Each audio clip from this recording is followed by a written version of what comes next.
In The Godfather Part II, Don Michael Corleone celebrates his son's communion with a party at his Lake Tahoe home, which also gives him an opportunity to take some pictures with the press and gain traction in his goal to legitimize the Corleone family business.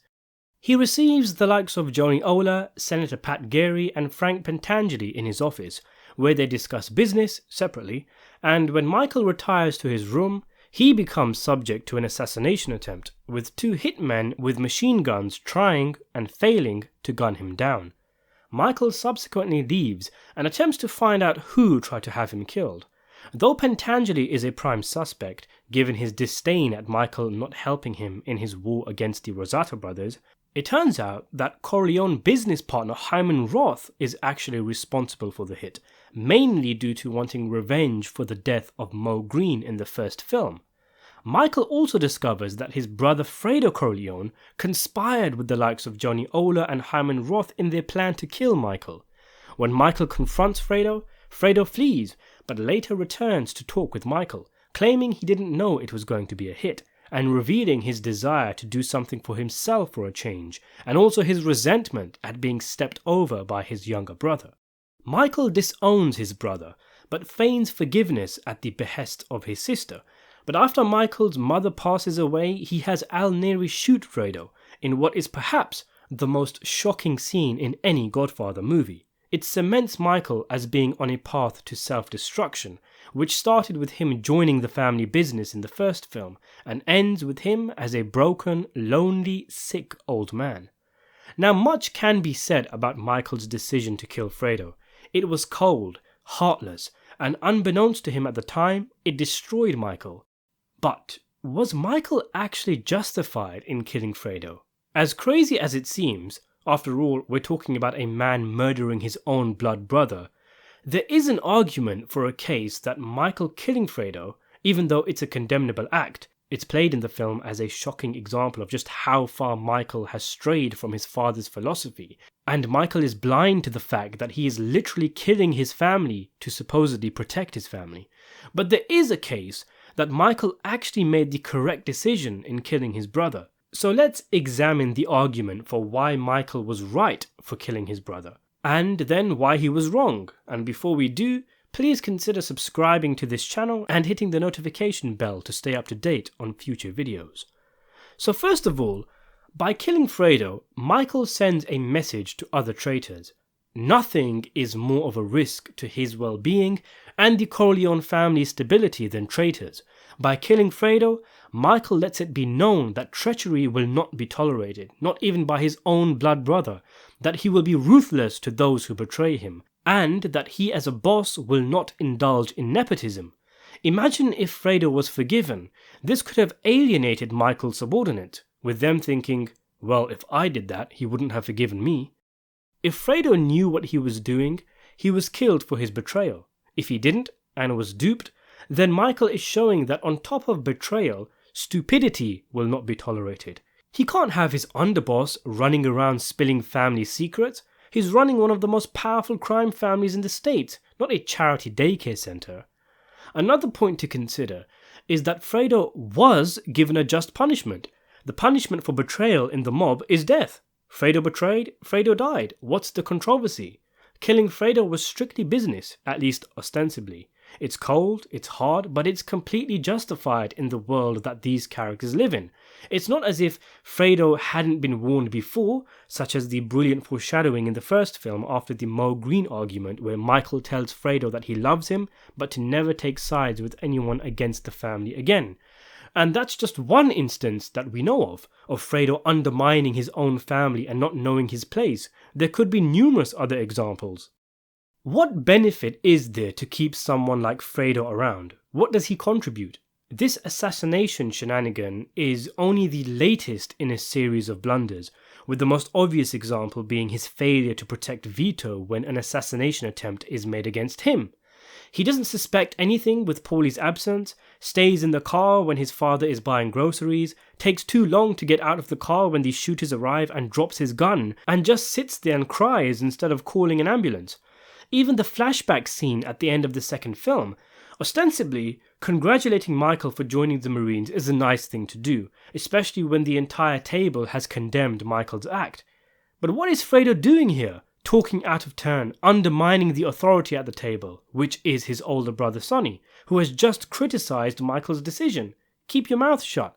Vito might have slapped Fredo right there and then. Some viewers may also want to speculate that Fredo was happy that Michael would go off to fight in war, leaving the path to him becoming boss a lot more clearer. Although I don't think Fredo was that calculating at that point. Michael wasn't part of the family business anyway. Anyway, in The Godfather Part II, Michael is not a normal man. He is distant and cold, and part of that is because he's been hurt before. The betrayal of his bodyguard caused the death of his first wife. The betrayal of his brother-in-law caused the death of Sonny. The betrayal of Tessio almost caused his own death. The betrayal of Frank Pentangeli almost brought the Corleone empire to an end. The betrayal of Kay caused the death of Michael's unborn son. To borrow a line from The Sopranos, how much more betrayal can he take? Someone who's been hurt this much is going to become hardened. And to think that now your own brother has betrayed you, how would that have made Michael feel? How would that have changed him? He's been attacked from so many angles, and aside from Kay, this one would have hurt the most, squeezing out Michael's last sense of warmth and humanity. Perhaps killing Fredo wasn't even strictly just about Fredo. It was Michael lashing out after being betrayed so many times by those close to him. This is one of the reasons why I think Michael makes hurtful comments towards Tom late in the film about him being allowed to take his family and leave. In his mind, Kay has betrayed him, Fredo, surely Tom is next. No one has remained loyal to me. The betrayal of Fredo could have caused a catastrophe.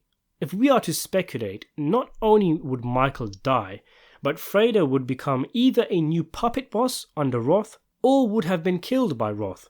Either way, Roth would control the Corleone family. And even the way things stand, the Corleones have been weakened, having shown that it is possible to get to and kill the head of the Corleones. He's weakened the family, and nothing is more important than family, but he's also damaged Michael's reputation and the image of power he has. And let's not forget, when Michael speaks to Fredo, he asks him whether he has any new information that Michael doesn't know, which Fredo basically denies. But towards the end of the scene, he reveals that one of the men at the hearings belongs to Roth. So he lied again. He withheld information, and even at that point couldn't tell the truth. If Michael had even a tiny inclination to let Fredo live, it would have been completely gone at that point. In fact, it's after this that Michael makes the "you're not a brother, not a friend" monologue. Perhaps the most important aspect in Fredo's betrayal is that Michael's immediate family were put at risk. Anthony was in the room earlier, and Kay was going to sleep in there. They could have easily been caught in the crossfire, and that is unforgivable. When Fredo reveals his resentment and anger at being stepped over, he has shown Michael that he can never be trusted again. He'll always be a threat. Maybe it's not the first time he's pulled something like this, and who's to say he doesn't get the urge in the future to take out Michael, or to capitalize on a weakness. Even if Fredo was duped, he should have come clean to Michael earlier, which he did make an attempt to do, but even with that he failed. And maybe Michael gave Fredo a chance when he told him to get in the car during the Cuban riots, saying, "You're still my brother." Although this is debatable because it's probably a case that even here Michael intended to kill Fredo. Michael always accommodated Fredo's weaknesses. He gave him positions, forgave mistakes in the past, and even still he betrays him and carries resentment. You can't always play the brother card, and his outburst against Michael, saying things like "I'm smart," shows he does not know his limitations. He may not stay in his lane in the future. And given his betrayal will be known, he could be duped again. If Michael, say, banished him to another town or to Sicily instead of killing him, he could be tracked down by Michael's enemies or the feds and spill yet more secrets. His attitude towards Michael was not one of sorrow. The anger was still there. And all things considered, Fredo actually got an easy death. He's lucky Al Neri didn't give him the same treatment the hooker got near the beginning of the film. So let's look at reasons why he shouldn't have killed his brother. Obviously, Fredo was his blood. the very thing Michael has been trying to protect, so it of course defeats the purpose of his mission to start bumping off his own family members. Michael publicly forgave Fredo, hugging him in front of everyone while their dead mother lies in the background, which is a sickening thought in hindsight. It's exceedingly evil to go about things the way he did, putting Fredo's mind at ease, which is much worse than immediately killing him after he exposes Fredo. Fredo was now content helping the family. He had gone through his rebellious phase much like Connie, and now knew his place. He was doing bits and bobs, and was a benefit to the family now that he was essentially doing Michael's job as a father, bonding with the likes of Anthony, taking him fishing and sharing moments that Anthony will remember. When has the boy ever shared a moment like that with Michael? But the point I'm making is that Fredo didn't pose a threat at this point. He was in the compound at all times, he was creating crucial memories for Anthony, and to kill him in this state was pointless and cruel. And if he really didn't know the assassination attempt was gonna be a hit, this is even more sad. And maybe he didn't. He was very gullible, and he was always weak. He had issues as a child. He just wasn't cut out for mob life, and by the end of the film, he was out of it. So what's the point in killing him now? Did Michael not think about the repercussions? Given their recent history, it's kinda obvious that he killed Fredo, and as the third film tells us, even Michael's son knew, which destroyed their relationship. And not only his immediate family, I wonder what Michael's subordinates thought of this heinous murder, Tom in particular. Remember how uncomfortable Al Neri looked when Michael gave him that look while hugging Fredo? It also was something that weighed heavily on Michael himself, aged him, and the regret lasted for his entire life. You cannot come back from that kind of dishonor, and using the Catholic themes present in the films, you could argue that the third movie is essentially Michael being punished for his sins, in particular this one. He regrets it himself, so clearly it was the wrong decision, and despite being taught by his father, he strayed so far from his teachings and philosophy, as brilliantly juxtaposed by this second film. It was a soulless decision to kill Fredo, which did not take into consideration any human or family element. If Fredo were to try something in the future, or be threatened or tortured by Corleone enemies, he doesn't actually know much. Even Tom was kept out of the loop for a lot of stuff. Rather than kill him, Michael could have placed him under house arrest for the rest of his life, allowing him to do a father's job for Anthony, and carry out small duties here and there. But of course, he would always still pose a risk, and putting him under house arrest could take up resources. In fact, funnily enough, Michael could actually use Fredo's reputation as a traitor to his advantage, in that he could put Fredo in a position where enemies approached him to turn on Michael, thus trapping and exposing his enemies, although of course, this always comes with a risk that Fredo will actually end up betraying Michael. There's one final thing I want to mention, something of a counterpoint to Michael regretting the murder of Fredo, and that meaning it was a bad decision. We all know that Vito would not have killed Fredo. I've made an entire video discussing this already. But that Vito was already old, already soft, similar to Michael in the third film, where he regrets killing his brother, and as Vito says in the first film, he has a sentimental weakness for his children.